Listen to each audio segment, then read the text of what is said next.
This is the pineapple rice, my version. It's just only simple. It's not complicated. A few ingredients itself, okay?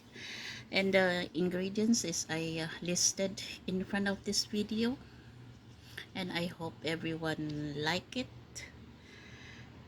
And yeah, maraming mga version ng pineapple, but this is my version. Like I said, maraming different types, different countries version. Okay, so but this is my own version of pineapple rice. Look at that, isn't it that gorgeous? Sarap siya.